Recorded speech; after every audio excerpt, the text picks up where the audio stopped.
Jordan Tacey asks, is it okay to sometimes question if God's real or not? I'm a Christian and I do this sometimes. It makes me feel horrible when I do it. Jordan, thank you for this question, man. Look, I really empathize with this one. I really understand it. I myself have had doubts, like all the time about God, about whether or not I'm doing the right thing, about if it's all real, especially like when it all comes crashing down sometimes.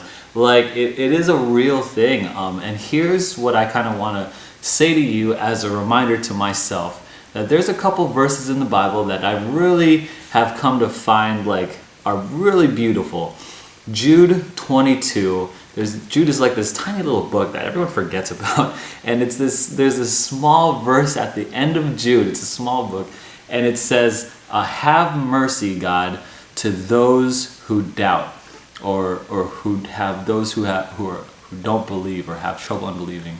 And it's interesting because it's like God understands. Like He has mercy on people who doubt. He has mercy on people who like struggle with this whole God thing and who He is and being a master of it.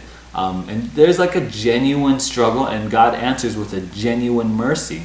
In Mark 9:24, there's this guy who exclaims, who yells. He says, "God, I believe in you, but help my unbelief." And so there's this like weird sense, like I don't know if you can relate to that verse, or I know I can, and it's just like I know up here he's real.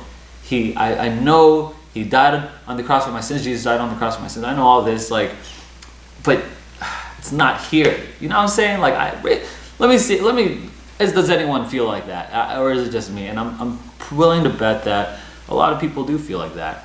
You don't have to feel horrible. You don't have to feel upset. And a lot of times I get cold. I don't feel bad for myself. I get cold. I get like numb to things. And here's how God responds to us who do doubt, who have struggles of unbelief.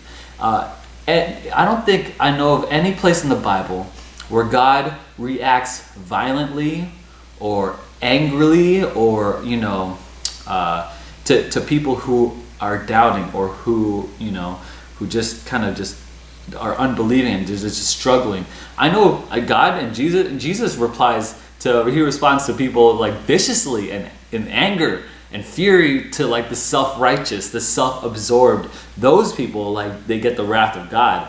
But the people who doubt, and the people who believe but who claim, I believe but help my unbelief, those people are like, God doesn't reply in fury, but He actually wraps His arms around. And I believe this. Even though if you're numb or cold like I am, or feel horrible about yourself for doubting, you gotta know the same thing I gotta know. And that is, Jesus never leaves us. He doesn't ignore us. He's not far off. Other religions in the world, it seems like they believe in gods who stand off and are far apart, and who like too godly of a God, to like care about the things, the struggles of their humans, their peon humans, but not our God. Our God like literally came down and became one of us, and He brings us to Himself, and He's with us in the person and work of Jesus Christ. That's how you know that God really cares. Like He took on the form and flesh of man,